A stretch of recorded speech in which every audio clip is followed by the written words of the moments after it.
Yes, I am aware that we are having a sermon on gluttony right before the potluck. I know this.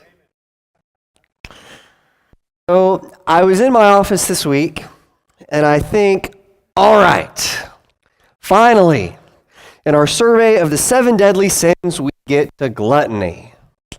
I admit I may have some work to do in some of these other areas. I don't always give my heart fully to Jesus. Maybe in my soul and my heart there's still some pride I need to work on. Maybe there's some envy or some greed that I still need to lay at the feet of Jesus, but now we get to gluttony, and man, I've got this one. I don't know if y'all have noticed or not, but I'm slender. I've always had a fast metabolism. That means I can eat anything and everything that I want and never gain any weight. I am within 10 pounds of where I was at the age of 16. I can still wear clothes that I had from high school. Okay, don't hate me because I'm beautiful, all right? Remember the sermon on envy from a few weeks ago, okay? That's still applicable. Okay, I'm so thin, there are a lot of stores that I can't go into and buy a pair of pants because the smallest waist size is still too big. I'm glad Brian's amused by that. That's good. Okay, I rejoiced when they came out with slim fit shirts because standard cuts make me look like a pirate. They're just kind of billowy, right? Gluttony? I'm good. So I sat down to study this week. I opened up some peanut butter M&Ms because that's how I roll. I started munching and I started a study of gluttony. And I learned very quickly that the speed of your metabolism doesn't change your heart. I learned that you cannot look at somebody's body type and determine whether or not they have this vice in their lives. God makes people in all different shapes and sizes, and the figure he cares about is not your swimsuit figure. The figure he cares about is the shape of your heart. Like many of the other sermons we've had in this series on the various vices, this one's more complicated than it first appears. Gluttony is a heart issue, and you can't always see it from the outside. So, setting aside my peanut butter M&Ms, let's talk about gluttony. And I want to start by getting some ideas out on the table. And the first one is this: that's eating and drinking are supposed to be pleasurable. Okay, we're supposed to enjoy eating and drinking. After all, the Lord created man and woman. The first thing he did is he put us in a garden full of good things to eat. God made the fruits and the vegetables tasty. He wanted Adam to enjoy the pleasure of his garden. Later on when the Israelites came out of Egypt, God commanded numerous feasts for the people to celebrate. They celebrate Passover and Pentecost. Later, we'd add the feasts of Purim and Hanukkah. And one of the key things at all of those celebrations is we feast, we eat, we have tables that have been prepared before us. Skipping over to the New Testament, Jesus begins his public ministry at a wedding banquet. He goes, and the first miracle he does is he changes water to wine, and when Jesus makes wine, it's the best wine. One of the big theologies in that story is that when the Messiah comes, when the Messiah finally arrives, the people will celebrate in feasting. The mountains themselves will drip with new wine. Really, when you think about it, one of the most important reasons that we gather together each week as the church family is to celebrate a feast together. We gather around the Lord's table. We celebrate that our cup runneth over. I know that we've turned communion into taking the smallest amount of nutrition possible, but it wasn't always like that. Okay, when Jesus and Paul give instructions for communion, they're not thinking about individual little mini crackers and Welch's in small plastic cups. Okay, communion was part of a feast celebrating God's ultimate provision. Okay, we feast. God created eating and drinking are supposed to be pleasurable. Okay, but yet, like all the good things God created, Satan can twist it, right? And that's what Satan does. Satan doesn't create anything. He has no power to create. All Satan can do is take the good things God has made and twist them into evil. And he's done the same thing with eating and drinking. And when we twist the good of eating and drinking, we get gluttony.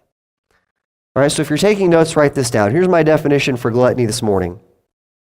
That is, gluttony is the excessive desire for the pleasure of food and drink. Okay, gluttony is the excessive desire for the pleasure of food and drink. Gluttony is a habit that forms in us when we allow the things that we consume to consume us. Okay, the real question of gluttony is not how much food is too much. Okay, the question is, how dominating is this pleasure in my life? Do we have an excessive desire for the pleasure of food and drink? And again, like the other vices we've looked at in this series, there's no legalistic way to get at this, right? There's no hard and fast rule where I can say, well, I'm going to consume exactly X number of calories, and that way I know that I'm doing right. Okay, we can't say, well, if I do exactly these things and don't do these things, then I'll be fine. No, this is a matter of the heart. Where is your heart with food and drink? Okay, like anything else in our lives, we can make an idol out of it. And what happens with gluttony is we've made an idol out of eating and drinking. Okay, we do this in a couple of different ways. Here's the first thing to write. And that is that we can become excessive in our consumption. Okay, I could easily this morning put up statistics about the obesity epidemic in our culture. Okay, but I don't think that the numbers would surprise anybody. Okay, our weight is becoming the single greatest threat to our health in America. We don't eat well, and we eat too much. Adults struggle with this. Children struggle with this. We live in a society in which we don't ever have to go hungry. We never have to skip meals.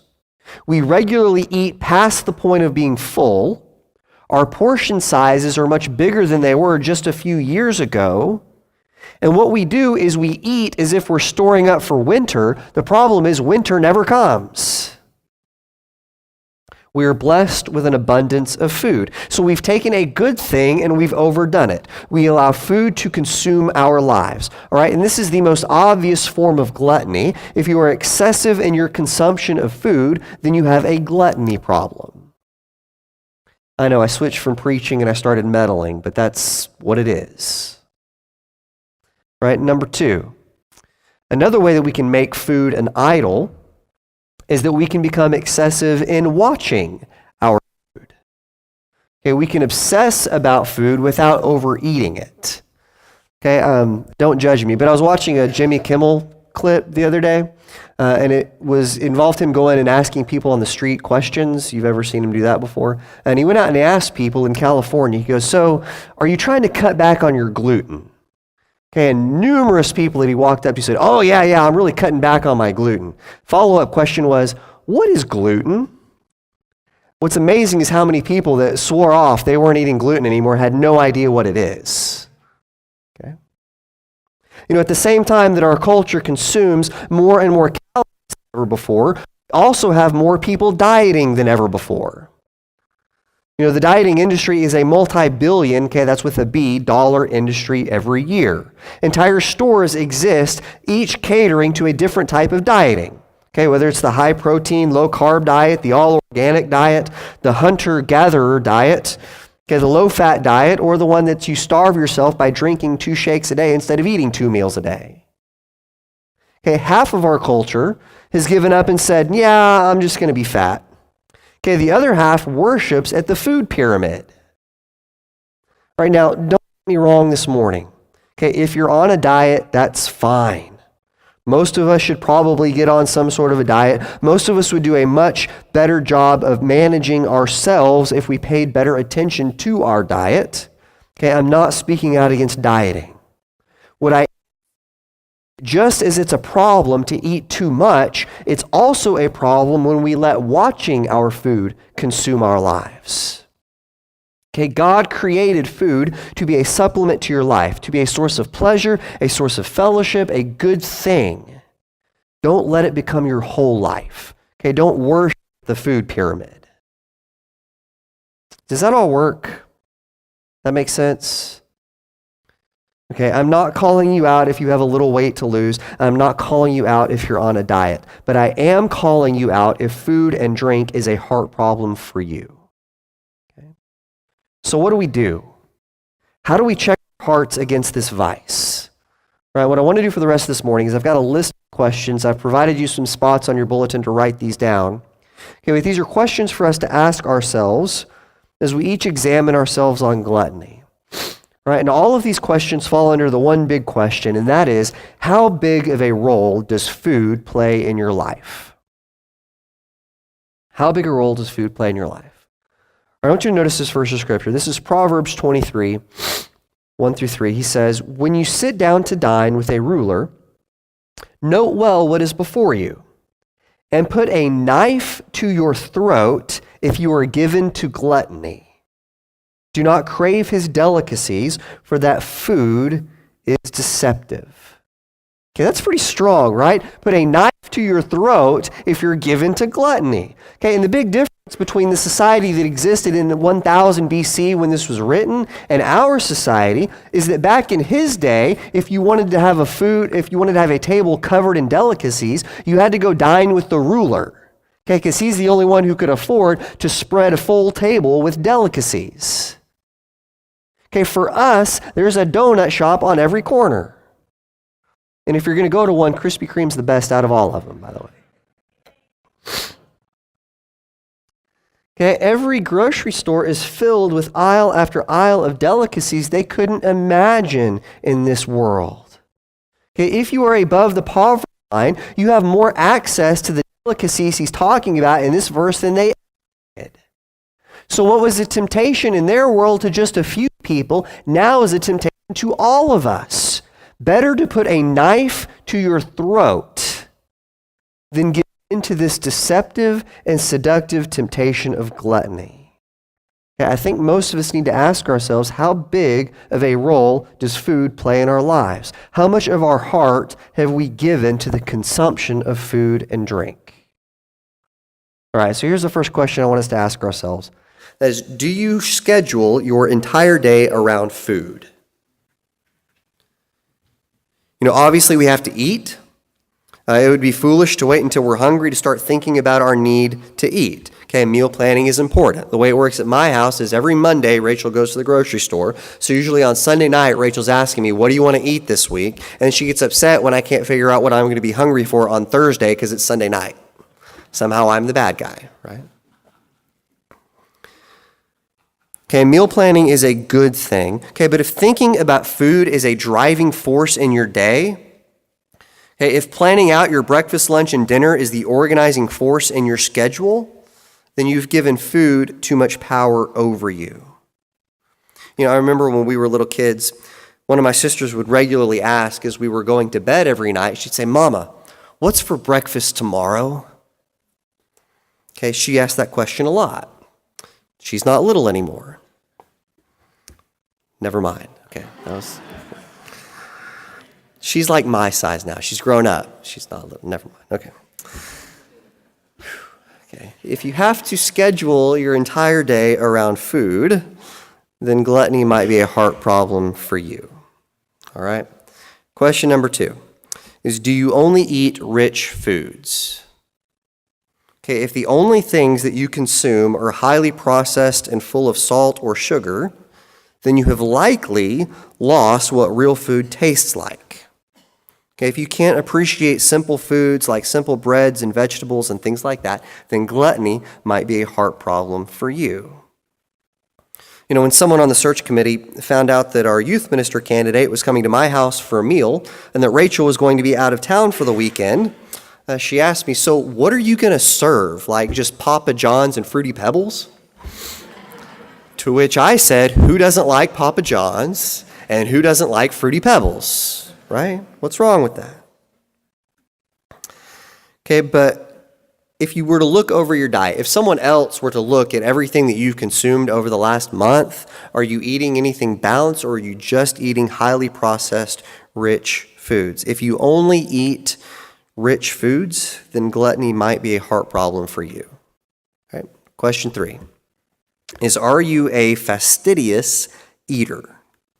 Okay, and this question is asking, how picky are you that the food that you eat be exactly right? How obsessed are you with getting your food exactly right? If you're too obsessed with your food, then gluttony can also be a heart problem for you. Are you the kind of person that regularly sends meals back to the kitchen because they didn't get it right at the restaurant?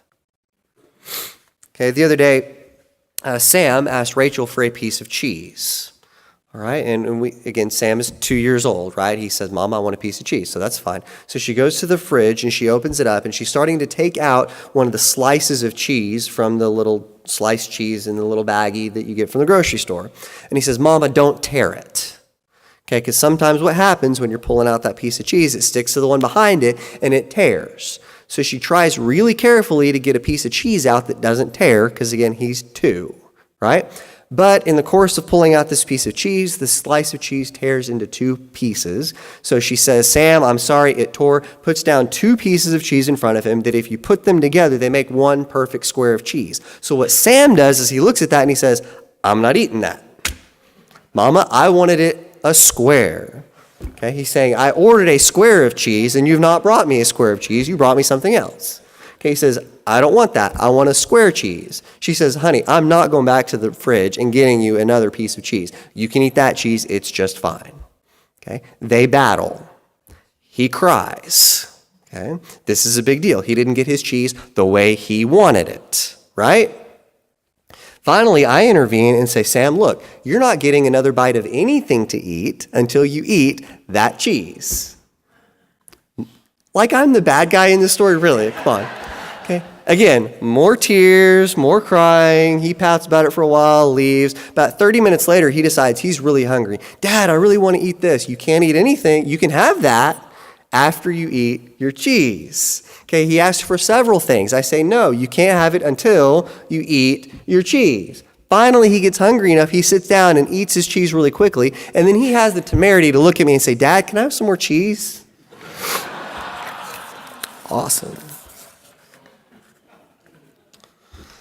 If you have to have your food just right, you have given food too much power over you. Okay, now if you fancy yourself an amateur baker and you derive pleasure from getting your souffle just right, okay, that's fine. That's not what I'm talking about. You can have me over for dinner anytime.